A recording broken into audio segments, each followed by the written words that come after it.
ನಮಸ್ಕಾರ ದೇವರ ಮಕ್ಕಳೇ, ಯೇಸು ಕ್ರಿಸ್ತನ ಪವಿತ್ರ ನಾಮದಲ್ಲಿ ನಿಮಗೆ ಸುಸ್ವಾಗತವನ್ನು ಕೋರಲು ಬಯಸ್ತೇನೆ. ಸತ್ಯವೇದದ ಮಹಿಳೆಯರು, ಸತ್ಯವೇದದ ಸ್ತ್ರೀಯರು ಎಂಬತಕ್ಕಂಥ ಈ ಒಂದು ಚರ್ಚೆಯಲ್ಲಿ ಬನ್ನಿ, ಭಾಗವಹಿಸ್ರಿ. ಬನ್ನಿ, ನಮ್ಮ ಅತಿಥಿಗಳನ್ನು ಸ್ವಾಗತ ಮಾಡೋಣ. ನಮಸ್ಕಾರ ಶ್ರೀಮತಿ ಈಶ್ವರಿ ಪೀಟರ್ ಅವರೇ. ನಮಸ್ಕಾರ ಶ್ರೀಮತಿ ನಳಿನಾಕ್ಷಿ ವೆಸ್ಲಿ ಅವರೇ. ತುಂಬ ಸಂತೋಷ ನೀವು ನಮ್ಮ ದೂರದರ್ಶನ ಕೇಂದ್ರಕ್ಕೆ ಬಂದು ಈ ಚರ್ಚೆಯಲ್ಲಿ ಭಾಗವಹಿಸಿದ್ದಕ್ಕಾಗಿ. ಈಗ ಸ್ತ್ರೀಯರ ಬಗ್ಗೆ ಒಂದು ಕಾರ್ಯಕ್ರಮವನ್ನು ಮಾಡುವಾಗ ಸ್ತ್ರೀಯರನ್ನ ಕರೆದು ಅವ್ರನ್ನ ಉತ್ತರ ಪ್ರಶ್ನೆಯನ್ನು ಕೇಳ್ತಕ್ಕಂಥದ್ದು ಒಂದು ಸಾಧಾರಣವಾಗಿರ್ತಕ್ಕಂಥ ಒಂದು ವಿಷಯ. ಈಗ ನಾವು ಎಷ್ಟೋ ಸ್ತ್ರೀಯರ ಬಗ್ಗೆ ಈಗಾಗಲೇ ಚರ್ಚೆಯನ್ನು ಮಾಡಿದ್ದೇವೆ. ನಾನು ನಿಮಗೆ ಮೊದಲನೇ ಕಾರ್ಯಕ್ರಮದಲ್ಲಿ ಕೂಡ ಕೇಳಿದೆ, ನಿಮ್ಮ ಜೀವನದಲ್ಲಿ ತುಂಬ ಪ್ರಭಾವವನ್ನು ಬೀರಿರ್ತಕ್ಕಂಥ ಮಹಿಳೆ ಯಾರು ಅಂತ. ನನಗೆ ಈಗ ಒಂದು ಸಮಯ ಬಂದಿದೆ, ನನ್ನ ಜೀವನದಲ್ಲಿ ಸತ್ಯವೇದದಲ್ಲಿ ತುಂಬ ಪ್ರಭಾವ ಬೀರ್ತಕ್ಕಂಥ ಸ್ತ್ರೀ ಅಂದರೆ ರೂತಳು. ಈ ರೂತಳು ಎಂಬತಕ್ಕಂಥ ಒಂದು ಮಹಾನ್ ವ್ಯಕ್ತಿಯ ಬಗ್ಗೆ ನಾವು ಕೇಳಬೇಕಾದ್ರೆ ಅದಕ್ಕಿಂತ ಮುಂಚೆವಾಗಿ ರೂತಳು ಎಂಬತಕ್ಕಂಥ ರೂತ್ ಅಂತಕ್ಕಂಥ ಹೆಸರು ತುಂಬ ಪ್ರಸಿದ್ಧಿ ಪಡೆದಿರ್ತಕ್ಕಂಥ ಹೆಸರು. ನಿಮ್ಗೆ ಯಾರಾದರೂ ಗೊತ್ತಾ ರೂತ್ ಅನ್ನೋರು? ನನ್ನ ಫ್ರೆಂಡ್ ಒಬ್ಳು ರೂತ್ ಅಂತ. ಸೊ ನಮ್ಮ ಜೊತೆಗೆ ಹಾಸ್ಟೆಲಲ್ಲಿ ಕಲಿತು ನಾವು ಜೊತೆಯಾಗಿ ವಿದ್ಯಾಭ್ಯಾಸವನ್ನು ಮಾಡಿದ್ದು ನೆನಪಿದೆ. ಸೊ ಅನೇಕರು ಫ್ರೆಂಡ್ಸ್ ನಾನು ಇವ್ರು ರೂತ್ ಅಂತ ಹೆಸರು ಇಟ್ಕೊಳ್ತಾರೆ. ಈಗ ನಿಮ್ಗೆ ಯಾರಾದರೂ ಗೊತ್ತಿದ್ದಾರಾ? ನನ್ನ ಕೋ ಟೀಚರ್ ಕೂಡ ರೂತ್ ಅಂತಾನೆ ಇದ್ದಾರೆ. ನಮ್ಮ ಶಾಲೆಗಳಲ್ಲಿ ಕೂಡ 2 ರೂತ್ ಇದ್ದಾರೆ, ಒಂದೇ ಸೆಕ್ಷನಲ್ಲಿ 2 ರೂತ್ ಸೊ ಈಗ ಜನರು ಒಂದು ಹೆಸರನ್ನ ಇಡಬೇಕು ಎಂಬತಕ್ಕಂಥ ಒಂದು ನಿರ್ಧಾರವನ್ನು ಯಾಕೆ ಮಾಡ್ತಾರೆ ಅಂದರೆ, ಈಗ ನಾವು ವಿಶ್ವೇಶ್ವರಯ್ಯ ಅಂತ ನಮ್ಮ ಕನ್ನಡ ಜನರು ಒಂದು ಹೆಸರು ಇಡಬೇಕಂದ್ರೆ, ವಿಶ್ವೇಶ್ವರಯ್ಯ ಸಾಕಷ್ಟು ಮಹಾನ್ ಕೆಲಸ ಕಾರ್ಯಗಳನ್ನು ಕರ್ನಾಟಕದ ಬೆಳವಣಿಗೆಗಾಗಿ, ಮೈಸೂರ ಬೆಳವಣಿಗೆಗಾಗಿ ಮಾಡಿರ್ತಕ್ಕಂಥ ಒಂದು ಕಾರಣದಿಂದ ನಾವು ವಿಶ್ವೇಶ್ವರಯ್ಯನ ಹೆಸರನ್ನು ನಮ್ಮ ಮಕ್ಕಳಿಗೆ ಇಡ್ತೀವಿ. ಅಥವಾ ಕೆಂಗಲ್ ಹನುಮಂತಯ್ಯ ಅಂತಿದ್ದಾರೆ. ಈಗ ಆ ವಿಧಾನಸೌಧವನ್ನು ಮಾತ್ರವಲ್ಲ, ಸಾಕಷ್ಟು ವಿಚಾರಗಳನ್ನು ಮಾಡಿದ್ದಾರೆ. ಅಂಥ ಹೆಸರುಗಳನ್ನು ನಾವು ಮಕ್ಕಳಿಗೆ ಇಡೋಕ್ಕೆ ಇಷ್ಟಪಡ್ತೇವೆ. ಅದೇ ರೀತಿಯಾಗಿ ರೂತಳ ವಿಚಾರವನ್ನು ನಾವು ತೆಗೆದುಕೊಂಡಾಗ ಎಷ್ಟು ಮಕ್ಕಳು, ಪೋಷಕರು ತಮ್ಮ ಮಕ್ಕಳಿಗೆ ಇಡ್ತಾರೆ. ರೂತ್ ಅಂತ ಹೇಳಿದ್ರೆ ನಿಮಗೆ ಅದರ ಅರ್ಥ ಸ್ವಲ್ಪ ವಿವರಿಸಿ. ರೂತ್ ಅಂತ ಹೇಳಿದ್ರೆ ಅದರ ಅರ್ಥ ಫೀಮೇಲ್ ಕಂಪ್ಯಾನಿಯನ್ ಅಂತ, ಸ್ತ್ರೀ ಸಂಗಾತಿ ಅಂತ. ಸೊ ಇದರಿಂದ ನಮ್ಗೆ ಗೊತ್ತಾಗ್ತದೆ ಆಕೆ ಎಷ್ಟು ಒಳ್ಳೆ ಸಂಗಾತಿಯಾಗಿದ್ಲು ಅಂತ. ಅತ್ತೆ ಸೊಸೆಯರ ಒಂದು ಭಾವವನ್ನು ನೋಡ್ತೇವೆ. ಮತ್ತೆ ಇಲ್ಲಿ ಸತ್ಯವೇದದಲ್ಲಿ ಈ ನಾಯಕಿಯಾಗಿ ರೂತ್ ಪುಸ್ತಕವನ್ನು ಸಹ ಬರೆಯಲ್ಪಟ್ಟಿದೆ. ಇಲ್ಲ, ಈಗ ರೂತ್ ನೋಡಿ ನಳಿನಾಕ್ಷಿ ಅವರೇ, ರೂತ್ ಅಂತಕ್ಕಂಥದ್ದು ಸ್ತ್ರೀ ಸಂಗಾತಿ ಅಥವಾ ಫೀಮೇಲ್ ಕಂಪ್ಯಾನಿಯನ್ ಅಂತ ಹೇಳ್ತದೆ. ಅದು ಅವರ ಹೆಸರಿಗೆ ಮತ್ತು ಅವರು ಮಾಡಿರ್ತಕ್ಕಂಥ ಸತ್ಯವೇದದಲ್ಲಿ ಮಾಡಿರ್ತಕ್ಕಂಥ ವಿಚಾರಕ್ಕೂ ಹೊಂದುತ್ತೆ ಅಲ್ವೇ? ಖಂಡಿತ ಪಾಸ್ಟ್ರೆ. ಇವಾಗ ಇಲ್ಲಿ ಸಂಗಾತಿ ಅಂತ ಹೇಳುವಾಗ ಜೀವನ ಪೂರ್ತ ಒಟ್ಟಾಗಿ ಜೊತೆಯಾಗಿ ಹೋಗೋನ್ನ ನಾವು ಸಂಗಾತಿ ಅಂತ ಹೇಳ್ತೀವಿ. ಅಂದರೆ ಸಾಮಾನ್ಯವಾಗಿ ಗಂಡ ಹೆಂಡತಿಯನ್ನೇ ನಾವು ಸಂಗಾತಿ ಅಂತ ಹೇಳಿದು. ಇಲ್ಲಿ ಈಕೆನೇ ಸ್ತ್ರೀ ಸಂಗಾತಿ ಅಂತ ಹೇಳುವಾಗ ಅವಳಿಗೆ ಗಂಡ ಇಲ್ಲ ಅಂತ ನಮ್ಗೆ ಇದರಿಂದನೇ ಗೊತ್ತಾಗ್ತಾ ಇದೆ. ಇಲ್ಲಿ ಹಾಗಿದ್ರೆ ಯಾರ ಜೊತೆನಲ್ಲಿ ಇದ್ಲು ಇವಳು, ಹಾಗಾದರೆ ಇವಳ ಸಂಗಾತಿ ಯಾರು ಅಂತ ನಾವು ಯೋಚನೆ ಮಾಡುವಾಗ ನಮಗೆ ಬೇರೆ ಯಾರು ತೋಚ್ತಾ ಇಲ್ಲ. ಅಲ್ಲಿ ಬರ್ತಕ್ಕಂಥ ಅವಳ ಅತ್ತೆನೇ ಇವಳ ಸಂಗಾತಿ ಆಗಿದ್ರು. ಹಾಗಾಗಿ ಇವರು ಒಂದು ಸ್ತ್ರೀ ವಿಷಯ ಇಲ್ಲಿ ನಾವು ಚರ್ಚೆ ಮಾಡಬೇಕಾಗಿದೆ. ಈಗ ನಾವು ಕ್ರೈಸ್ತಿಯರು ಕೆಲವೊಂದು ಹೆಸರುಗಳನ್ನು ಇಟ್ಕೊಂಡಿದ್ದೇವೆ. ಈಗ ಆ ಹೆಸರ ತಕ್ಕಂತೆ ನಮ್ಮ ಗುಣ, ನಮ್ಮ ಗುಣದಾಕ್ಷಿಗಳು ಮತ್ತು ನಮ್ಮ ಮಕ್ಕಳು ಕೂಡ ಅವರಿಗೆ ಆ ಹೆಸರಿನ ಮಹತ್ವವನ್ನು ತಿಳಿಸಿ ಆ ಹೆಸರನ್ನ ಇಡಬೇಕಲ್ವೇ? ಹೆಸರಿನ ಮಹತ್ವವನ್ನು ತಿಳಿದುಕೊಂಡು ಕೆಲವರು ಹೆಸರನ್ನು ಇಡ್ತಾರೆ. ಮತ್ತು ಹೆಸರು ತಕ್ಕ ಹಾಗೆ ಈ ಮಕ್ಕಳು ಸಹ ಬೆಳಿಬೇಕು, ಇರಬೇಕು ಅಂತ ಆಸೆ ಪಡ್ತಾರೆ ತಂದೆ ತಾಯಿಯರು. ಕೆಲವು ಸರಿ ಸ್ವಲ್ಪ ವ್ಯತ್ಯಾಸಗಳಾಗ್ತವೆ. ಹರಿಶ್ಚಂದ್ರ ಅಂತ ಇಟ್ಕೊಂಡು ಸುಳ್ಳು ಹೇಳ್ಬಾರ್ದಲ್ವೇ? ಸೊ ರೂತಳು ಅವಳ ಹಿನ್ನೆಲೆ ಸ್ವಲ್ಪ ಹೇಳಿ. ರೂತಳು ಅನ್ಯಳಾಗಿದ್ಲು, ಮೋವಾಬದ ಒಂದು ಹೆಂಗಸು. ಇಲ್ಲಿ ಯಾವಾಗ ಬರಗಾಲ ಬಂತು ಅಂತ ಬೆತ್ಲೆಹೇಮಿನಿಂದ ನವೋಮಿ ಮತ್ತು ಆಕೆ ಗಂಡನು ಮೋವಾಬ್ ದೇಶಕ್ಕೆ ಅಲ್ಲಿ ಅವರ ಜೀವನವನ್ನು ನಡೆಸಲಿಕ್ಕೆ ಹೋಗ್ತಕ್ಕಂಥ ಸಂದರ್ಭದಲ್ಲಿ ಅವರಿಬ್ಬರು ಗಂಡು ಮಕ್ಕಳನ್ನು ಕೂಡ ಕರ್ಕೊಂಡು ಹೋಗ್ತಕ್ಕಂಥ ಸಂದರ್ಭದಲ್ಲಿ ಈ ರೂತಳನ್ನು ತಮ್ಮ ಮೊದಲನೇ ಮಗನಾಗಿರ್ತಕ್ಕಂಥ ಮಹಲೋನನಿಗೆ ಇವಳು ಪತ್ನಿಯಾಗಿ ಇವಳು ಬಂದಂಥ ಹೆಣ್ಣು ರೂತಳಾಗಿದ್ದಳು. ಈಗ ನಯೋಮಿ ಎಂಬತಕ್ಕಂಥ ಸ್ತ್ರೀಯನ್ನು ನೀವು ಪರಿಚಯ ಮಾಡಿಕೊಡ್ತಾ ಇದ್ದೀರಾ ಈ ಒಂದು ಚರ್ಚೆಯ ಮೂಲಕ. ನಯೋಮಿಗೆ 2 ಗಂಡು ಮಕ್ಕಳಿದ್ದಾರೆ, ಯಜಮಾನರಿದ್ದಾರೆ. ಅವರು ಇನ್ನೊಂದು ಊರಿಗೆ ಬಂದಿದ್ದಾರೆ. ಅಲ್ಲಿ ರೂತಳು ಎಂಬತಕ್ಕಂಥ ಸ್ತ್ರೀಯನ್ನು ನೋಡ್ತಾರೆ. ಅವರ ದೊಡ್ಡ ಮಗನಿಗೆ ಮದುವೆ ಮಾಡ್ತಾರೆ, ಹೌದಲ್ವೇ? ಹೌದು. ರೂತಳು ಬಂದು ಹಿರಿ ಸೊಸೆಯಾಗಿ ಮತ್ತು ನಯೋಮಿ ಅತ್ತೆಯಾಗಿ ಎಲಿಮೆಲೆಕ್ ಮಾವ. ಸೊ ಈ ಒಂದು ಕುಟುಂಬ ಇಬ್ಬರು ಗಂಡು ಮಕ್ಕಳಿಗೆ ಇವಳು ಹಿರಿ ಸೊಸೆಯಾಗಿ ಒಂದು ಸುಂದರವಾಗಿರ್ತಕ್ಕಂಥ ಒಂದು ಮನೆ ಅಂತ ಹೇಳ್ಬೇಕು. ಅತ್ತೆ ಮಾವ, 2 ಮಕ್ಕಳು, 1 ಸೊಸೆ. ಇದಕ್ಕಿಂತ ಏನ್ ಬೇಕು ಹೇಳಿ ಜೀವನದಲ್ಲಿ? ಎಲ್ಲ ಸುಖವಾಗಿ ಚೆನ್ನಾಗಿ ಇರ್ತಾರೆ ಅಂತ ಈಗ ನಾವು ನೋಡ್ತೀವಿ. ಈಗ ಒಂದು ಮನೆಯಲ್ಲಿ ಒಂದು ಮದುವೆ ಅಂದ್ರೇ ತುಂಬ ಸಂತೋಷವಾಗಿರ್ತಕ್ಕಂಥ ವಿಷಯ. ಅದು ದೊಡ್ಡ ಮಗನಿಗೆ ಮದುವೆ ಅಂದರೆ ಇನ್ನೂ ಸಂತೋಷವಾಗಿರ್ತಕ್ಕಂಥ ವಿಷಯ. ನಯೋಮಿ ಮತ್ತು ಅವರ ಗಂಡ ಮತ್ತು ಅವರ ಗಂಡು ಮಕ್ಕಳು ಮತ್ತು ಒಂದು ಹೊಸ ಸೊಸೆ ಅಲ್ವೇ? ಕಥೆಯನ್ನು ಮುಂದುವರಿಸಿ. ಖಂಡಿತ ಪಾಸ್ರೆ. ಆ ಸಂದರ್ಭದಲ್ಲಿ ಇಲ್ಲಿ ಸೊಸೆಯಾಗಿ ಬಂದಂಥ ಹೆಣ್ಣು ಮಗಳು ಅತ್ತೆಯನ್ನು ಭಾಳ ಚೆನ್ನಾಗಿ ಹೊಂದ್ಕೊಳ್ತಾಳೆ. ಇವಳು ಅನ್ಯಳ ಆಗಿದ್ಲು. ಇವಳು ಹಾಗಿದ್ರೂ ಕೂಡ ಅತ್ತೆ ಜೊತೆ ತುಂಬ ಸುಂದರವಾಗಿರ್ತಕ್ಕಂಥ ಒಂದು ವಿಷಯವನ್ನ ಹೇಳಿದ್ದೀರಾ. ಮೊನ್ನೆ ದಿನಪತ್ರಿಕೆಯಲ್ಲಿ ಟೈಮ್ಸ್ ಆಫ್ ಇಂಡಿಯಾ ದಿನಪತ್ರಿಕೆಯಲ್ಲಿ ನಾನು ನೋಡಿದೆ, ಯಾವ ಸಂಬಂಧಗಳಲ್ಲಿ ಜಗಳ ಜಾಸ್ತಿ ಬರ್ತದೆ, ಅದು ಸಹೋದರರಲ್ಲ, ಅದು ಅಣ್ಣ ತಮ್ಮಂದಿರಲ್ಲ, ಅಥವಾ ಗಂಡ ಹೆಂಡ್ರಲ್ಲ, ಅಥವಾ ಅಕ್ಕ ತಮ್ಮ, ಆ ರೀತಿಯಾಗಿ ಒಂದು ಸರ್ವೆ, ಒಂದು ರಿಸರ್ಚನ್ನು ಮಾಡಿದರೆ ನಮ್ಮ ಭಾರತ ದೇಶದಲ್ಲಿ ಅತ್ತೆ ಸೊಸೆಯರ ಗಲಾಟೆ ಇಡೀ ಲೋಕವನ್ನೇ ಯಾರು ಅಷ್ಟು ಜಗಳ ಆಡೋದಿಲ್ವಂತೆ. ಅತ್ತೆ ಸೊಸೆಂದಿರು ಅಷ್ಟು ಒಂದು ಜಗಳ ಆಡ್ತಕ್ಕಂಥ ವಿಚಾರವನ್ನು ಬರೀ ನಮ್ಮ ಭಾರತ ದೇಶದಲ್ಲಿ ನಾವು ನೋಡ್ತೀವಿ ಅಂತೆ. ಅದು ಯಾಕೆ ಅಂತ ನನಗಂತೂ ಗೊತ್ತಿಲ್ಲ. ನಿಮಗೇನಾದರೂ ಗೊತ್ತಿದೆ? ಅಂದರೆ ನಾವು ಯಾವಾಗಲೂ ಅದನ್ನು ಕೇಳ್ತೀವಿ, ಇಬ್ಬರು ಹೆಣ್ಣು ಮಕ್ಕಳು ಸೇರೋದಿಲ್ಲ, ಇಬ್ಬರು ಹೆಂಗಸರು ಕೂಡೋದು ಸ್ವಲ್ಪ ಕಷ್ಟ ಅಂತ. ಸೊ ಅನೇಕರು ಈ ಒಂದು ಜಗಳದಲ್ಲಿ ಅತ್ತೆ ಸೊಸೆಯರ ಒಂದು ಇದರಲ್ಲಿ ನಾವು ನೋಡ್ತೀವಿ. ಅತ್ತೆ ಸೊಸೆ ಅನ್ನೋದು, ನಾನು ಒಂದು ಕಾಲದಲ್ಲಿ ಸೊಸೆಯಾಗಿದ್ದೆ, ನನ್ನ ರೀತಿಯಲ್ಲಿ ಅವಳು ನನ್ನ ಸ್ತ್ರೀ ಅಂತ ಅನ್ನೋದು ಅತ್ತೆನೂ ಮರೆತು ಬಿಡ್ತಾಳೆ. ಸೊಸೆನೂ ನಾನು ಸ್ತ್ರೀ, ಆ ತಾಯಿಯ ಒಂದು ಸ್ಥಾನವನ್ನು ಕೊಟ್ಟು ಆಕೆಗೆ ಗೌರವವನ್ನು ಸಲ್ಲಿಸಬೇಕು ಅನ್ನೋದು. ನಿಮಗೂ ನಿಮ್ಮ ಅತ್ತೆಗೂ ಯಾವ ರೀತಿ ಆದ್ರೆ ಏನೋ ತೊಂದರೆ ಇತ್ತಾ ನೀವು ಮದುವೆ ಆದ ವಸ್ತ್ರಲ್ಲಿ? ನನ್ನ ಅತ್ತೆಯವರು ಸ್ವಲ್ಪ ಕಾಲ ಅಷ್ಟೇ ಇದ್ದರು. ನಂತರ ನನ್ನ ಮಗು ಆದಮೇಲೆ ಅವರು ಬಹಳ ಗೌರವಿಸ್ತಾ ಇದ್ರು. ಅಂದರೆ ವಿದ್ಯಾವಂತಿ ಸೊಸೆ ಅನ್ನುವಾಗ ಆಕೆಗೆ ಗೌರವ ಇತ್ತು, ನನಗೂ ಒಂದು ಹೆಮ್ಮೆ ಇತ್ತು. ನಾನು ಆಕೆಯನ್ನು ನೋಡುವಾಗ ನಾನು ಗೌರವಿಸ್ತಾ ಇದ್ದೆ ಅಂತ ನಾನು ಅನ್ಕೋತೀನಿ. ನಿಮಗೂ ಒಳ್ಳೆ ಸಂಬಂಧ ಇತ್ತು. ತುಂಬಾ ಸುಂದರವಾಗಿರ್ತಕ್ಕಂಥ ವಿಷಯ. ದೇವ್ರು ನಿಮ್ಮನ್ನ ಆಶೀರ್ವಾದ. ನಳಿನಾಕ್ಷಿ ಅವರೇ, ನಿಮ್ಮ ವಿಷಯಕ್ಕೆ ನಾವು ಬರ್ತಿದ್ದೀವಿ. ಒಂದು ಸಣ್ಣ ವಿರಾಮಕ್ಕೆ ಹೋಗ್ತಾ ಇದ್ದೀವಿ. ಆ ವಿರಾಮದ ನಂತರ ಈ ಸುಂದರವಾಗಿರ್ತಕ್ಕಂಥ ವಿಷಯದ ಬಗ್ಗೆ ನಮ್ಮ ಚರ್ಚೆಯನ್ನು ಮುಂದುವರಿಸೋಣ. ರೂತಳು ಏನು ಮಾಡಿದ್ದಾಳೆ ನೋಡೋಣ. ಪ್ರಿಯ ವೀಕ್ಷಕರೇ, ರೂತಳು ಅತ್ತೆ ಸೊಸೆಯ ಸಂಬಂಧ ಎಲ್ಲವನ್ನ ನಾವು ಇನ್ನೂ ವಿಸ್ತಾರ ಮಾಡಿ ನಿಮಗೆ ಹೇಳ್ತೇವೆ. ಒಂದು ಸಣ್ಣ ವಿರಾಮದ ನಂತರ ಪುನಃ ಬನ್ನಿ, ದೇವರ ವಾಕ್ಯವನ್ನು ಕಲಿಯಿರಿ.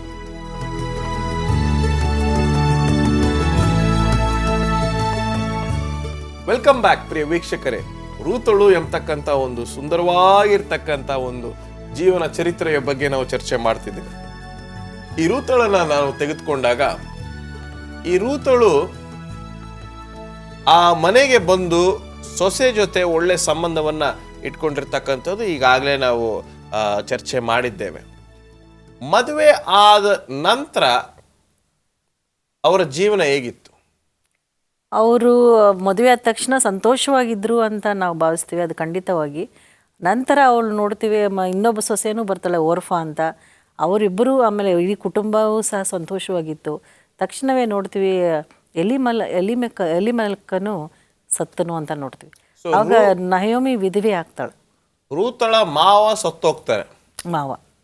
ರೂತಳ ಮಾವ ಸತ್ತೋಗ್ತಾಳೆ. ರೂತಳು ಬಂದಿರತಕ್ಕಂಥ ಸಮಯ ಮಾವ ಸತ್ತೋದ. ಈಗ ನಮ್ಮ ಈ ಲೋಕದ ಜನರು ಮಾತಾಡ್ಬೇಕಾದ್ರೆ, ನೋಡು ಸೊಸೆ ಬಂದಿದ ತಕ್ಷಣ ಮಾವನ್ ನುಂಬ್ಕೊಂಡ್ಬಿಟ್ಲು ಎಂಬತಕ್ಕಂಥ ಒಂದು ಸುಮ್ಮನೆ ನಾಲ್ಗೆಯಲ್ಲಿ ಎಲುಬಿಲ್ದೆ ಇರ್ತಕ್ಕಂಥ ಮಾತುಗಳನ್ನ ನಾವು ಭಾರತ ದೇಶದಲ್ಲಿ, ಅದು ನಮ್ಮ ಸೌತ್ ಇಂಡಿಯನಲ್ಲಿ ಈ ಥರ ಮಾತಾಡೋದು ಸಾಕಷ್ಟು ವಿಚಾರ.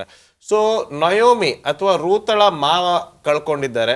ಆಮೇಲೆ ಏನಾಯ್ತು ಈಶ್ವರಿ, ನಳಿನಾಕ್ಷಿ ಅವರೇ? ಇಲ್ಲಿ ಗಂಡನನ್ನ ಕಳ್ಕೊಂಡ್ರು ಕೂಡ ಅವಳು ನಮ್ಮ ಭಾರತ ಸ್ತ್ರೀಯರು ಹೇಳ್ತಾರ ಅಂತ ಒಂದು ಕೆಟ್ಟ ಅತ್ತೆ ಆಗಿರಲಿಲ್ಲ ಅಂತಲೇ ನಾನು ಅಂದ್ಕೊಳ್ತೀನಿ. ಯಾಕೆಂತಂದರೆ ಈಗಲೂ ಕೂಡ ಅತ್ತೆ ಸೊಸೆಯರ ಸಂಬಂಧ ಭಾಳ ಚೆನ್ನಾಗಿತ್ತು. ಇದು ಅವಳು ಪಡ್ಕೊಂಡು ಬಂದಿರತಕ್ಕಂಥ ಒಂದು ದುರದೃಷ್ಟಕರ ಅಂತ ಹೇಳ್ಬೋದು. ಏನೋ ಅಲ್ಲಿಂದ ಜೀವವನ್ನು ಉಳಿಸ್ಕೊಳ್ಬೇಕು, ಆ ಬರಗಾಲದಿಂದ ನಮಗೆ ಊಟ ಸಿಗ್ತಾ ಇಲ್ಲ, ಹೇಗಾದರೂ ನಮ್ಮನ್ನು ಕಾಪಾಡ್ಕೊಳ್ಬೇಕು ಅನ್ನೋದಕ್ಕೋಸ್ಕರ ಅಲ್ಲಿಂದ ಇಲ್ಲಿಗೆ ಬಂದರು. ಆದರೆ ಇಲ್ಲೂ ಕೂಡ ಅವಳು ಎಂಥ ವಿಪರ್ಯಾಸಕ್ಕೆ ಗುರಿಯಾದಳು. ಇಲ್ಲೂ ಕೂಡ ತನ್ನ ಗಂಡನನ್ನು ಉಳಿಸ್ಕೊಳ್ಳಿಕ್ಕಾಗಲಿಲ್ಲ, ಇಲ್ಲೂ ಕೂಡ ಗಂಡನನ್ನು ಕಳ್ಕೊಳ್ತಕ್ಕಂಥ ಒಂದು ಪರಿಸ್ಥಿತಿ ಬಂದಾಗ್ಯೂ ಕೂಡ ಸೊಸೆ ಮೇಲಿನ ಒಂದು ಪ್ರೀತಿಯಾಗಲಿ, ಅವರ ಸಂಬಂಧದಲ್ಲಿ ಯಾವುದೇ ರೀತಿಯ ಒಂದು ಭಿನ್ನಾಭಿಪ್ರಾಯ ಆಗಲಿ ಅಥವಾ ಒಂದು ಒಡಕನ್ನು ನಾವಿಲ್ಲಿ ಕಾಣಲಿಲ್ಲ. ಅವರ ಮಕ್ಕಳು, ನಯೋಮಿಯ ಗಂಡು ಮಕ್ಕಳು, ನಂತರ ಇಲ್ಲಿ ಎಲಿಮೆಲೆಕನ ಸಾವಿನ ನಂತರ ಅವರಿಬ್ಬರ ಗಂಡು ಮಕ್ಕಳನ್ನು ಕೂಡ ಇಲ್ಲಿ ಅದೇ ಊರಿನಲ್ಲಿ ಅವಳು ಕಳ್ಕೊಳ್ತಕ್ಕಂಥ ಒಂದು ದುಃಖಕರ ಒಂದು ಸನ್ನಿವೇಶಕ್ಕೆ ಒಳಗಾಗ್ತಾ ಇದ್ದಾಳೆ. ಒಂದು ಸ್ತ್ರೀಗೆ ಗಂಡ ಇರಬೇಕು, ಇಲ್ಲ ಗಂಡು ಮಕ್ಕಳು ಇರಬೇಕು ಅಂತ ನಾನು ಕೇಳಿದ್ದೇನೆ. ಗಂಡ ಇಲ್ಲ ಅಂದ ಇಲ್ಲದೆ ಇರುವಾಗ, ಗಂಡನಿಗೆ ವಯಸ್ಸಾಗಿ ಗಂಡ ಸಾವನ್ನು ಒಪ್ಪುವಾಗಲೇ ದೇವರ ನಿಯಮ ಅಂತೆ ಅದು, ಗಂಡು ಮಕ್ಕಳನ್ನ ಕೊಡ್ತಾರೆ. ಅಟ್ಲೀಸ್ಟು ನೋಡಪ್ಪ, ನಾನು ನಿಮಗೆ ನಿಮ್ಮ ತಾಯಿನ ನೋಡ್ಕೋ, ನಿಮ್ಮ ತಾಯಿನ ಚೆನ್ನಾಗಿ ನೋಡ್ಕೋ, ನಾನು ಸಾಯ್ತಾ ಇದ್ದೀನಿ ಅಂತ ತಂದೆ ಅಂದಿರು ಯೋಚನೆ ಮಾಡ್ತಾರಂತೆ. ಸೊ ಅದಕ್ಕೆ ತಾನೇ ದೇವರು ಗಂಡು ಮಕ್ಕಳು ಕೊಡೋದು ಎಂಬತಕ್ಕಂಥ ಸುಮ್ಮನೆ ಒಂದು ಮಾತಿಗೆ ಹೇಳ್ತಕ್ಕಂಥ ವಿಚಾರ ಇದೆ. ಅಂಥದ್ರಲ್ಲಿ ನಯೋಮಿ ಗಂಡನನ್ನು ಕಳ್ಕೊಂಡಿದ್ದಾಳೆ, ಗಂಡು ಮಕ್ಕಳನ್ನು ಕಳ್ಕೊಂಡಿದ್ದಾಳೆ. ಅವಳ ಒಂದು ವ್ಯಥೆ ಸ್ವಲ್ಪ ಹೇಳಿ. ಹೆಣ್ಣು ಮಕ್ಕಳಿಗೆ ಯಾವಾಗಲೂ ಗಂಡನ ಒಂದು ಆಸರೆ ಬೇಕೇ ಬೇಕಾಗ್ತದೆ, ಅದನ್ನು ಮೊದಲು ಕಳ್ಕೊಳ್ತಾಳೆ. ಆದರೂ ಆ ಮಕ್ಕಳು, ಗಂಡು ಮಕ್ಕಳಲ್ಲಿ ನಾನು ಸ್ವಲ್ಪ ಸಂತೋಷವಾಗಿ ಪಡ್ತೀನಿ ಅಂತ ಅವಳು ಮತ್ತೆ ಚೇತರಿಸ್ಕೊಳ್ಳುವಾಗ, ಆ ಇದ್ದದ್ದು ಇಬ್ಬರು ಗಂಡು ಮಕ್ಕಳು ಸತ್ತರು ಅಂತ ಹೇಳುವಾಗ ಅವಳ ಜೀವನದಲ್ಲಿ ಭಾಳಷ್ಟು ಕಹಿ ಆಗಿರ್ಬೋದು ಅಂತ. ಅದಕ್ಕೆ ಅವಳು ಹೇಳ್ತಾಳೆ, ನನ್ನ ಹೆಸರು ಯಾಕೆ ಈ ರೀತಿ ನಯೋಮಿ ಅಂತ ಬಂದು ಕಹಿ, ನಾನು ಮಾರ ಅಂತಲೇ ಇಟ್ಕೋಬೇಕಾಗಿತ್ತು ಅಂತ ಅವಳು ಇದು ಭಾಳಷ್ಟು ಅವಳಿಗೆ ಶೋಧನೆ ಪಟ್ಟು ಅವಳು ವ್ಯಥೆ ಪಡೋದನ್ನು ನೋಡ್ತಾಳೆ. ಸೊಸೆಂದ್ರು ಇದ್ದಾರೆ, ಆದರೆ ಅವ್ರಿಗೆ ಗಂಡಂದ್ರಿಲ್ಲ ಅಂತ ನೋಡ್ತೀವಿ. ಇಲ್ಲಿ ಅತ್ತೆಗೆ ಗಂಡನಿಲ್ಲ, ಸೊಸೆಂದಿಯರಿಗೆ ಗಂಡ ಇಲ್ಲ. ಯಾವ ರೀತಿಯಾದ ಒಂದು ಕಷ್ಟಕರವಾಗಿರ್ತಕ್ಕಂಥ, ಗಂಭೀರವಾಗಿರ್ತಕ್ಕಂಥ ಒಂದು ಸನ್ನಿವೇಶ ಅಂತ ನಾವು ನೋಡ್ತೇವೆ. ನಳಿನಾಕ್ಷಿ ಅವರೇ, 2 ಸೊಸೆಂದಿರು ನಯೋಮಿಗೆ, ಅದರಲ್ಲಿ ರೂತಳು. ನಮ್ಮ ಚರ್ಚೆ ರೂತಳ ಮೇಲೆ ಆಧಾರಿತವಾಗಿದೆ. ಇನ್ನೊಬ್ಬಳು ಗಂಡನ ಸತ್ತ ನಂತರ ಅವಳು ಹೋಗ್ಬಿಟ್ಲಾ? ಗಂಡ ಸತ್ತ ನಂತರ ಇಬ್ಬರು ಸೊಸೆಯರು ಕೂಡ ಅತ್ತೆ ಜೊತೆನಲ್ಲೇ ಇದ್ದರು. ಇವರಿಬ್ಬರೂ ಗಂಡ ಮತ್ತು ಮಕ್ಕಳನ್ನು, ಆಗಲೇ ಗಂಡನನ್ನು ಕಳ್ಕೊಂಡ್ಲು, ಒಂದು ದೊಡ್ಡ ಗಾಯ ಆಯಿತು, ಮಕ್ಕಳನ್ನ ಕಳ್ಕೊಳ್ಳೋದು, ಗಾಯದ ಮೇಲೆ ಬರೆ ಹೇಳದಂಥ ರೀತಿ ಆಯಿತು. ಯಾಕಪ್ಪ ಇವ್ರು ಹೇಳಿದ್ರು ಮಾರ ಅಂತ ಹೇಳಿ ಅವಳ ಜೀವನ ಎಲ್ಲ ಸಂಪೂರ್ಣವಾಗಿ ಕಹಿಯಾಗಿ ಆಯಿತು. ಇನ್ನು ಈ ಊರಿನಲ್ಲಿ ಇದ್ದು ನಾವೇನು ಮಾಡಲಿಕ್ಕೆ ಸಾಧ್ಯ, ಮತ್ತೆ ವಾಪಸ್ ನಮ್ಮ ದೇಶಕ್ಕೆ ಹೋಗೋಣ, ನಮ್ಮೂರಿಗೆ ಹೋಗೋಣ ಅಂತ ಹೇಳಿ ಸೊಸೆಯರನ್ನ ಅಲ್ಲೇ ಬಿಟ್ಟು ತಾನು ತನ್ನ ಊರಿಗೆ ಬರೋ ಒಂದು ಪ್ರಯತ್ನವನ್ನು ಮಾಡ್ತಕ್ಕಂಥ ಸಂದರ್ಭದಲ್ಲಿ ಈ ರೂತ್ ಅಂತಕ್ಕಂಥ ವ್ಯಕ್ತಿ, ಆ ಹುಡುಗಿ, ಆ ಸ್ತ್ರೀ, ನೀನು ಎಲ್ಲಿ ಹೋಗ್ತಾ ಇದೆಯೋ ನಾನು ಅಲ್ಲೇ ಬರ್ತಾ ಇದ್ದೀನಿ, ನಿನ್ನ ದೇವರೇ ನನ್ನ ದೇವರು, ನಿನ್ನ ಜನರೇ ನನ್ನ ಜನರು ಅಂತಕ್ಕಂಥ ಒಂದು ವಿಶಾಲವಾದ ಒಂದು ಮನೋಭಾವನ ನಾವಿಲ್ಲಿ ನೋಡಬೇಕಾಗಿದೆ. ಅಂದರೆ ಅಂಥ ಒಳ್ಳೆ ವ್ಯಕ್ತಿ. ಇಲ್ಲಿ ಓರ್ಫಾ ಅಂತಕ್ಕಂಥ ಮತ್ತೊಬ್ಬ ಸೊಸೆ ತನ್ನ ತವರು ಮನೆಯಲ್ಲೇ ಉಳ್ಕೊಳ್ತಾಳೆ. ನೀವು ಯಾಕೆ ಮಕ್ಕಳೇ ನನ್ನ ಜೊತೆ ಬರ್ತಾ ಇದ್ದೀರಾ, ನೀವು ಇವಾಗ ಬಂದರೂ ಕೂಡ ನಾನು ನಿಮಗೆ ಗಂಡನನ್ನ ನನಗೆ ಕೊಡಲಿಕ್ಕೆ ಸಾಧ್ಯ ಇಲ್ಲ, ನಿಮ್ಮ ಜೀವನವನ್ನು ನೀವು ನೋಡ್ಕೊಳ್ಳಿ ಅಂತಕ್ಕಂಥ ಒಂದು ಉದಾರ ಭಾವ ಅತ್ತೆ ಒಂದು ಹೃದಯದಲ್ಲಿತ್ತು. ಅಂಥ ಅತ್ತೆಯನ್ನು ಬಿಟ್ಟು ಇರಲಿಕ್ಕೆ ಇಲ್ಲಿ ರೂತ್ಗೆ ಆಗಲಿಲ್ಲ. ರೂತ್ ಕೂಡ ಅತ್ತೆಯ ಜೊತೆ ಮತ್ತೆ ಬೆತ್ಲೆಹೇಮಿಗೆ ಅವಳ ಊರಿಗೆ ಕರ್ಕೊಂಡು ಬರ್ತಾಳೆ. ನನ್ನ ಊರು, ನಿನ್ನ ಜನರೇ ನನ್ನ ದೇವರು, ನಿನ್ನ ಜನರು ನನ್ನ ಜನರು ಎಂಬತಕ್ಕಂಥ ಪ್ರಸಿದ್ಧಿಯಾಗಿರ್ತಕ್ಕಂಥ ಒಂದು ವಚನ ರೂತಳು ಹೇಳ್ತಕ್ಕಂಥದ್ದು ಅವರ ಅತ್ತೆ ನಯೋಮಿಗೆ. ಈಗಿನ ಈ ಲೋಕದ ಅತ್ತೆ ಸೊಸೆಂದಿರು ಈ ವಚನವನ್ನು ಹೇಳೋದಿಲ್ವಾ? ಯಾಕೆ ಹೇಳೋದಿಲ್ಲ? ಇದು ಒಂದು ಸುಂದರವಾದ ಒಂದು ಘಟನೆ. ಇದು ಒಂದು ಕಡೆ ಓರ್ಫಳು ಬಿಟ್ಟು ಹೋಗ್ಬಿಡ್ತಾಳೆ, ಮುದ್ದಿಟ್ಟು, ಹೌದು ನೀನು ಹೇಳೋದು ಸರಿ ಅತ್ತೆ ಅಂತ ಹೇಳಿ ನಮ್ಮ ಊರಿಗೆ ನಾನು ಹೋಗ್ಬಿಡ್ತೀನಿ ಅಂತ. ಆದರೆ ರೂತಳು ಆ ರೀತಿ ಮಾಡಲಿಲ್ಲ. ನಿನ್ನ ಜನರೇ ನನ್ನ ಜನರು, ನಿನ್ನ ದೇವರೇ ನನ್ನ ದೇವರು, ನೀನು ಎಲ್ಲಿ ಸಾಯ್ತೀಯ ನಾನು ಅಲ್ಲಿ ಸಾಯ್ತೀನಿ ಅಂತ. ಸೊ ಇದು ಅಂದರೆ ಅತ್ತೆಯಲ್ಲಿರುವಂಥ ಒಂದು ಭರವಸೆ, ಒಂದು ನಿಕಟ ಸಂಬಂಧವನ್ನು ತೋರಿಸ್ತದೆ. ಮತ್ತು ನಾನು ನಿನ್ನ ಜೊತೆಯಲ್ಲಿ ಇರ್ತೇನೆ, ಸಂಗಾತಿಯಾಗಿ ನಾನು ಇರ್ತೇನೆ ಅಂತ ಒಂದು ಆಶ್ವಾಸನೆಯನ್ನು ಕೊಡ್ತಾಳೆ. ಅವಳ ಹೆಸರು ಅರ್ಥ ಹೇಳಿ ಇನ್ನೊಂದು ಸರಿ. ಸ್ತ್ರೀ ಸಂಗಾತಿ ಅಂತ. ಸ್ತ್ರೀ ಸಂಗಾತಿ ಅಂತ ಹೆಸರು ಖಂಡಿತವಾಗ್ಲೂ ಅವಳಿಗೆ ಹೋಲಿಕೆ ಆಗುತ್ತೆ. ಆಮೇಲೆ ಇನ್ನೊಂದು ವಿಷಯ ನಾನು ಯೋಚನೆ ಮಾಡ್ತಿದ್ದೀನಿ, ಎಲ್ಲರನ್ನ ದೇವರು ಕಳೆದುಕೊಳ್ಳಲ್ಲ. ಒಬ್ಬರು ಅಟ್ಲೀಸ್ಟು ದೇವರು ನಮ್ಮ ಒಂದು ವಶಕ್ಕೆ ಕೊಡ್ತಾನೆ.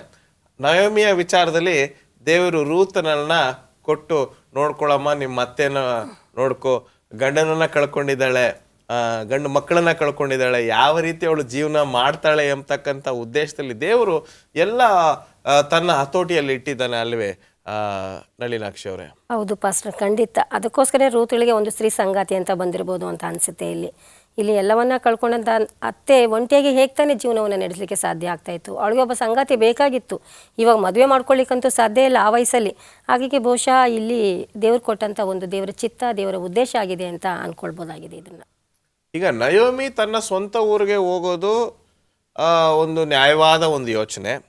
ರೂತಳು ಕೂಡ ಅದೇ ಊರಿಗೆ ಹೋಗಿ ಅದು ನನ್ನ ಊರು ಅಂತ ಹೇಳೋದು ತುಂಬ ಒಂದು ದೊಡ್ಡ ಗುಣವನ್ನು ತೋರಿಸುತ್ತೆ. ದೊಡ್ಡ ಮನತನದಿಂದ ಬಂದಿದ್ದಾಳೆ ರೂತಳು ಅಂತ ತೋರಿಸುತ್ತೆ. ಸತ್ಯವೇದದ ಆಧಾರಿತ ಒಂದು ಸ್ತ್ರೀ ಅಂತ ನಮಗೆ ಉದಾಹರಣೆಯನ್ನು ತೋರಿಸುತ್ತೆ. ನಾವು ನೀತಿ ಪಾಠಕ್ಕೆ ಹೋಗುವ ಮುನ್ನ ಒಂದು ಸಣ್ಣ ವಿರಾಮಕ್ಕೆ ಹೋಗೋಣ. ರೂತಳ ಬಗ್ಗೆ ನಾವು ಏನು ಕಲಿತಾ ಇದ್ದೇವೆ, ಅತ್ತೆ ಸೊಸೆಂದರು ಏನು ಕಲಿಬೇಕು ಎಂಬತಕ್ಕಂಥ ವಿಚಾರಕ್ಕೆ ನಾವು ನಮ್ಮ ಕೊನೆಯ ಸೆಗ್ಮೆಂಟಲ್ಲಿ ಮಾತಾಡೋಣ. ಒಂದು ಸಣ್ಣ ವಿರಾಮ.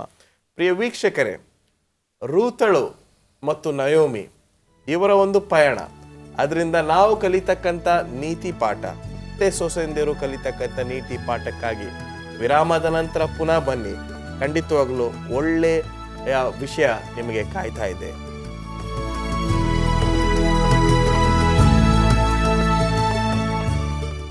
ವೆಲ್ಕಮ್ ಬ್ಯಾಕ್ ಪ್ರಿಯ ವೀಕ್ಷಕರೇ. ರೂತಳು ನಯೋಮಿ ಅವರ ಸಂಬಂಧ ಅತ್ತೆ ಸೊಸೆಯ ಸಂಬಂಧವಾಗಿತ್ತೇ ಎಂಬತಕ್ಕಂಥ ಒಂದು ಪ್ರಶ್ನೆಗೆ ಉತ್ತರವನ್ನು ನೀಡಲಿಕ್ಕಿದ್ದಾರೆ ಶ್ರೀಮತಿ ಈಶ್ವರಿ ಅವರು. ನಿಜವಾಗ್ಲೂ ಅವ್ರದ್ದು ಅತ್ತೆ ಸೊಸೆ ಸಂಬಂಧನಾ ಈಶ್ವರಿ ಅವರೇ? ಅವ್ರದ್ದು ಒಂದು ಒಳ್ಳೆ ಸಂಬಂಧ ಅಂತ ನೋಡ್ತೀವಿ. ಇದು ಹೇಳ್ತೀರದು ಯಾಕಂತ ಹೇಳಿದ್ರೆ ಇಲ್ಲಿ ನಾವು ನೋಡ್ತೀವಿ ಆಕೆಯ ಒಂದು ಚಾಯ್ಸ್, ಆಯ್ಕೆ ಏನಂತ ಹೇಳಿದ್ರೆ ನಾನೇನು ಬಿಟ್ಟು ಹೋಗೋದಿಲ್ಲ, ನಿನ್ನ ದೇವರೇ ನನ್ನ ದೇವರು ಅನ್ನುವಾಗ ಅನೇಕ ಸ್ತ್ರೀಯರು ಇಲ್ಲಿ ಈ ಕಾಲದಲ್ಲಿ ಈ ಮಹಿಳೆಯರು ಏನು ಮಾಡಿ ಸೊಸೆ ಅಂದರು ನನ್ನ ಪಾಡಿಗೆ ನಾನು ಹೋಗ್ತೀನಿ ಅಂತ ಒಂದು ನಿರ್ಧಾರದಲ್ಲಿ ಹೋಗ್ಬಿಡ್ತಾರೆ. ಆದರೆ ಆಕೆ ಅದು ದೂರದ ವಿಷಯ. ತಾಯಿ ಮಗಳು ಕೂಡ ಇಷ್ಟು ಕ್ಲೋಸ್ ಆಗಿರೋದಿಲ್ಲ ಎಂಬತಕ್ಕಂಥ ವಿಷಯ ಅಲ್ವೇ? ಮುಂದುವರಿಸಿ. ಹೌದು, ತಾಯಿ ಮಗಳು ಮದುವೆ ಆದ ತಕ್ಷಣ ಹೋಗ್ಬಿಡ್ತಾರೆ. ಆದರೆ ಈಕೆ ಬಂದ್ಬಿಟ್ಟು ಅತ್ತೆ ಜೊತೆಯಲ್ಲೇ ಇರ್ತೀನಿ, ನೀನು ಎಲ್ಲಿ ಇರ್ತೀಯ ನಾನು ಅಲ್ಲಿರ್ತೀನಿ, ನೀನು ಸಾಯುವಲ್ಲೇ ನಾನು ಸಾಯ್ತೀನಿ ಅನ್ನುವಾಗ ಅವಳಿಗೊಂದು ಈ ಒಂದು ಆಯ್ಕೆಯನ್ನು ದೇವರ ಒಂದು ಮೆಚ್ಚುಗೆ, ದೇವರ ಒಂದು ಯೋಜನೆಯೇ ಇರ್ಬೋದು. ಆ ಒಂದು ಭಕ್ತಿ ಮತ್ತು ಅಷ್ಟೊಂದು ಗೌರವ ಅತ್ತೆಯಲ್ಲಿತ್ತು ಅಂತ ನಾವು ನೋಡ್ತೇವೆ. ಈಗ ಮದುವೆ ಆಗಿದ ತಕ್ಷಣ ಹೆಣ್ಮಕ್ಳು, ನಮ್ಮ ಮನೆ ಹೆಣ್ಮಕ್ಳನ್ನೇ ತಗೊಳ್ಳೋ, ಮದುವೆ ಆಗಿದ ತಕ್ಷಣ ಗಂಡನ ಪರವಾಗಿ ಮಾತಾಡೋಕೆ ಶುರು ಮಾಡ್ತಾರೆ. ಒಂದೇ ಒಂದು ದಿನದ ಅಂತರದಲ್ಲಿ ಏನೋ ಅವರು ಗಂಡನ ಮನೆಯಲ್ಲೇ ಬೆಳೆದಂಗೆ, ಗಂಡನ ಮನೆಯೇ ನೋಡ್ಕೊಂಡಂಗೆ, ಅದು ಒಳ್ಳೇದೇ ಒಂದು ವಿಧದಲ್ಲಿ ನೋಡಾಗ ಅವ್ರು ಹೆಂಗ್ ಬದಲಾವಣೆ ಆಗ್ತಕ್ಕಂಥ ಈ ಲೋಕದಲ್ಲಿ ರೂತಳು ಮತ್ತು ನಯೋಮಿಯ ಸಂಬಂಧ ಎಷ್ಟು ಸುಂದರವಾಗಿದೆಯಾ ಅಲ್ವೇ ನಳಿನಾಕ್ಷಿ ಅವರೇ? ಖಂಡಿತ ಪಾಸ್ಟರ್. ಯಾಕೆಂದ್ರೆ ಅವರು ತಾಯಿ ಮಕ್ಕಳ ಸಂಬಂಧ ಅಂತ ಹೇಳ್ಬೋದು, ಅಥವಾ ಅದಕ್ಕಿಂತನೂ ಹೆಚ್ಚು ಅಂತ ಕೂಡ ಇಲ್ಲಿ ಹೇಳ್ಬೋದಾಗಿದೆ. ಇಲ್ಲಿ ನೀನು ಹೋದ ಕಡೆನೇ ನಾನು ಬರ್ತೀನಿ ಅಂತ ಹೇಳುವಾಗ ಅವಳು ಅದನ್ನು ಕಾರ್ಯರೂಪಕ್ಕೆ ತರಿಸಿದ್ಲು. ಕಾರ್ಯರೂಪಕ್ಕೆ ಬಂದಳು. ಅವಳು ಶ್ರಮಜೀವಿ ಆಗಿದ್ಲು. ಅತ್ತೆಯನ್ನು ಕೂರಿಸ್ಕೊಂಡು ಅವಳು ಸಾಕ್ತಾ ಇದ್ಲು. ಹೊಲ ಗದ್ದೆಗಳಲ್ಲಿ ಕೆಲಸವನ್ನು ಮಾಡ್ತಾಯಿದ್ಲು. ಕೆಲಸವನ್ನು ಮಾಡಿ ಎಲ್ಲಿಂದ ಬಂದಂಥ ಒಂದು ಉತ್ಪತ್ತಿ ಅಥವಾ ಆದಾಯದಿಂದ ಅವಳು ಅತ್ತೆಯನ್ನು ಒಂದು ಯಜಮಾನನಾಗಿ ಅಥವಾ ಮಕ್ಕಳಾಗಿ ನೋಡ್ಕೊಳ್ತಕ್ಕಂಥ ಒಂದು ಜವಾಬ್ದಾರಿಯ ಹೊಣೆಯನ್ನು ಹೊತ್ಕೊಂಡ್ಳು ಅವಳು. ಒಂದು ಗಂಡು ಮಗನು ಮಾಡ್ತಕ್ಕಂಥ ಕರ್ತವ್ಯವನ್ನ ಅವಳು ಮಾಡ್ತಿದ್ಲ ಅಲ್ವೇ? ಖಂಡಿತ ಖಂಡಿತ. ಇನ್ನೊಂದು ಸುಂದರವಾಗಿರ್ತಕ್ಕಂಥ ಒಂದು ವಿಷಯ, ನಮ್ಮ 10 ಆಜ್ಞೆಗಳನ್ನು ತೆಗೆದುಕೊಂಡಾಗ ಶ್ರೀಮತಿ ಈಶ್ವರಿ ಅವರೇ, ತಂದೆ ತಾಯಿಯನ್ನು ಸನ್ಮಾನ ಮಾಡಬೇಕು. ತಂದೆ ತಾಯಿಯನ್ನು ಸನ್ಮಾನ ಮಾಡಿದಾಗ ನಿಮ್ಮ ಜೀವನವು ತುಂಬ ವರ್ಷ ನೀವು ಬಾಳ್ತೀರ, ನೀವು ಸಾಯೋದಿಲ್ಲ ಎಂಬತಕ್ಕಂಥ ಒಂದು ವಿಚಾರವನ್ನು ನಾವು ನೋಡ್ತೇವೆ.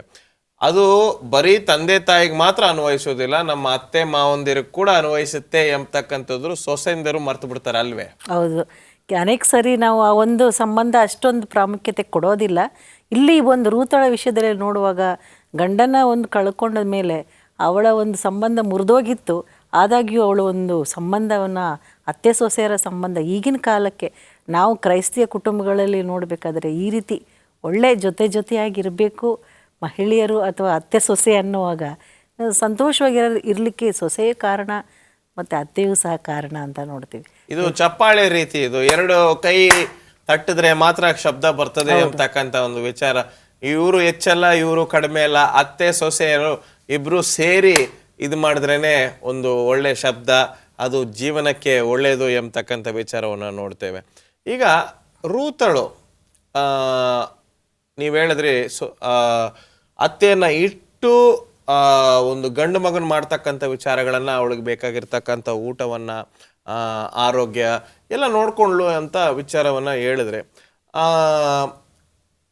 ನಯೋಮಿಗೆ ಯಾವಾಗಾದ್ರೂ ಯೋಚನೆ ಆಗಿರ್ಬೇಕಲ್ಲ, ಅಯ್ಯೋ ಇದೇ ನನ್ನ ಮಗಳಾಗಿದ್ರೆ, ಇದು ನನ್ನ ಮಗಳಾಗಿದ್ರೆ ನಾನು ಇಷ್ಟು ದಿನ ಅವಳನ್ನ ವಿಧವೆಯ ಒಂದು ವೇಷದಲ್ಲಿ ಇಡ್ತಾ ಇರಲಿಲ್ಲ, ನಾನು ಮದುವೆ ಮಾಡಬಹುದಾಗಿತ್ತು ಅಂತ ಯೋಚನೆ ಬಂದಿರಬಹುದು ಅಲ್ವೇ ನಳಿನಾಕ್ಷಿ ಅವರೇ? ಖಂಡಿತ ಬೋಧಕ್ರೆ, ಇದು ನಾವು ಸತ್ಯವೇದದಲ್ಲಿ ಕೂಡ ನಾವು ನೋಡ್ತಾ ಇದ್ದೀವಿ. ಇಲ್ಲಿ ಒಬ್ಬರಿಗೆ ತ್ಯಾಗಿಗಳಾದ್ರು, ಅತ್ತೇನು ಕೂಡ ಒಂಟಿಯಾಗಿದ್ದಾಳೆ, ಅತ್ತೆ ಕೂಡ ವಿಧವೆ, ಅತ್ತೆಯನ್ನು ನಾನು ನೋಡ್ಕೊಳ್ಬೇಕು, ಮಕ್ಕಳ ಜಾಗದಲ್ಲಿ ನಿಂತು ನೋಡ್ಕೊಳ್ಬೇಕು ಅಂತ ಇಲ್ಲಿ ಸೊಸೆ ರೂತ್ ಆಲೋಚನೆ ಮಾಡಿದ್ಲು. ಇಲ್ಲಿ ಅತ್ತೆ ಏನು ಮಾಡಿದ್ಲು, ಅಯ್ಯೋ ಇವಳು ನನ್ನ ಸೊಸೆ ಸಣ್ಣ ವಯಸ್ಸು, ಇವಳು ವಿಧವೆ ಆಗಿದ್ದಾಳೆ, ಇವಳಿಗೆ ನಾನು ಯಾಕೆ ಮತ್ತೊಬ್ಬ ಸಂಗಾತಿಯನ್ನು ಕೊಡಬಾರ್ದು, ಇವಳನ್ನ ಯಾಕೆ ನನ್ನ ಮಗಳಾಗಿ ನಾನು ನೋಡ್ಕೊಳ್ಬಾರ್ದು, ಅವಳನ್ನ ಬಿಟ್ಕೊಡ್ಲಿಕ್ಕೆ ತ್ಯಾಗ ಮಾಡೋದು. ಅದು ಒಂದು ರೀತಿಯಾಗಿ ಯೋಚನೆ ಮಾಡೋದು. ಕೆಲವು ಈ ಲೋಕದ ಜನರು ನಾನು ವಿಧವೆ ಆಗಿದ್ದೀನಿ, ಅವಳು ವಿಧವೆ ಆಗಿರ್ಲಿ ಅಲ್ವೇ? ಈಗ ನಾವು ಎಷ್ಟೋ ಜನ ನನ್ನ ಕೈ ಹೋಗ್ಬಿಡಿದೆ ಅವನ ಕೈನೂ ಹೋಗ್ಬಿಡ್ಲಿ ಅಂತ ಯೋಚನೆ ಮಾಡ್ತಕ್ಕಂಥವ್ರು ಎಷ್ಟೋ ಜನ ಇದ್ದಾರೆ. ನಾನು ವಿಧವೆ, ಅವಳಿಗೆ ಯಾಕೆ ನಾನು ಮದುವೆ ಮಾಡಬೇಕು ಅಂತ ನಯೋಮಿ ಯೋಚನೆ ಮಾಡಲಿಲ್ಲ ಅಲ್ವೇ? ಯೋಚನೆ ಮಾಡಿಲ್ಲ. ಅವಳು ತಕ್ಷಣಕ್ಕೆ ಅವಳು ಏನು ಮಾಡ್ತಾಳೆ ಅಂತ ಹೇಳಿದ್ರೆ, ಆ ಒಂದು ಸಂಬಂಧದಿಂದ ಎಳ್ಳಿಮೆಲೆಕ್ ಅವರ ಸಂಬಂಧದ ಮೂಲಕ ಬೋಹಸನ ಒಂದು ಹೊಲಕ್ಕೆ ಹೋಗಿ ಆ ಒಂದು ಸಂಪರ್ಕದಲ್ಲಿ ಅವಳು ಕೆಲಸ ಮಾಡಿ ಮನೆಗೆ ಅವಳು ದವಸ ಧಾನ್ಯವನ್ನು ತಂದು ಹಾಕುವಾಗ ಊಟ, ಆಕೆಯನ್ನು ಏನು ಮಾಡ್ತಾಳೆ ಅಂತ ಹೇಳಿದ್ರೆ, ಯಾಕೆ ಈಕೆ ಬಂದು ಬೋಹಸ್ನ ಮದುವೆ ಆಗಬಾರ್ದು ಅಂತ ಹೇಳಿ ಈ ಒಂದು ಇದರಲ್ಲಿ ಬಹಳಷ್ಟು ಪ್ರೋತ್ಸಾಹ ಕೊಡ್ತಾಳೆ. ಸೊ ಕೊನೆಗೆ ಮದುವೆನೂ ಆಗೋ ಒಂದು ಸಂದರ್ಭವೂ ಸಹ ನೋಡ್ತೀವಿ. ಸೊ ಇದು ಬಂದು ಒಂದು ಯೇಸು ಸ್ವಾಮಿಯ ಸಂತಾನವೂ ಸಹ ರೂತಳಲ್ಲಿ ನಾವು ನೋಡ್ಬೋದು.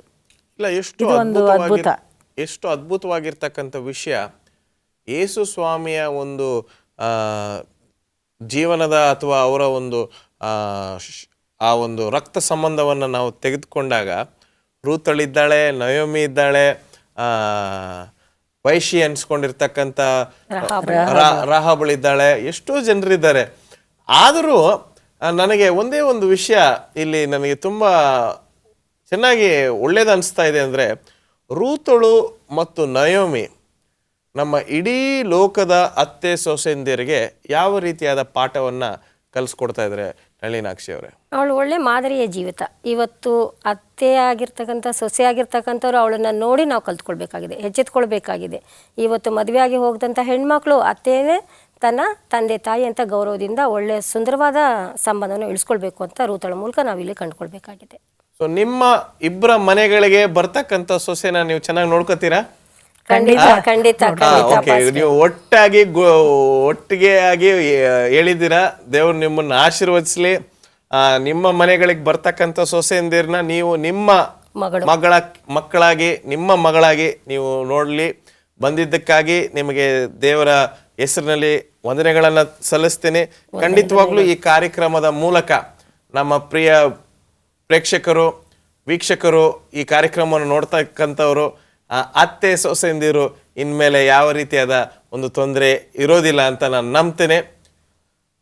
ಪ್ರಿಯ ವೀಕ್ಷಕರೇ, ಅತ್ತೆ ಸೊಸೆಂದಿರು ತಾಯಿ ಮಗಳಾಗಿ ಇರಬೇಕು ಎಂಬತಕ್ಕಂಥ ಒಂದು ಉದಾಹರಣೆಯೇ ರೂತ್ ಮತ್ತು ನಯೋಮಿ. ಈ ಕಾರ್ಯಕ್ರಮವನ್ನು ನೋಡ್ತಕ್ಕಂಥ ಪ್ರಿಯ ವೀಕ್ಷಕರೇ, ನಿಮ್ಮಲ್ಲಿ ನಿಮ್ಮ ಮನೆಗಳಲ್ಲಿ ಈ ತೊಂದರೆ ಇದ್ದಂಥ ಪಕ್ಷದಲ್ಲಿ ಪ್ರಾರ್ಥನೆಯನ್ನು ಮಾಡಿ. ರೂತಳು ಮತ್ತು ನಯೋಮಿ ಇವತ್ತು ನಿಮಗೆ ಉದಾಹರಣೆಯಾಗಿ ನಿಮ್ಮ ಮನೆಗೆ ಬಂದಿದ್ದಾಳೆ. ಕಳಗವನ್ನು ನಿಲ್ಲಿಸಿ, ಜಗಳವನ್ನು ನಿಲ್ಲಿಸಿ, ಒಂದೇ ಕುಟುಂಬಕ್ಕೆ ಸೇರಿದಂಥ ವ್ಯಕ್ತಿಗಳಾಗಿ ಯಾವಾಗಲೂ ಜೀವಿಸೋಣ. ಅದೇ ತಾನೇ ದೇವರು ನಮ್ಮಿಂದ ಅಪೇಕ್ಷೆ ಮಾಡೋದು. ದೇವರು ನಿಮ್ಮನ್ನು ಆಶೀರ್ವದಿಸಿ.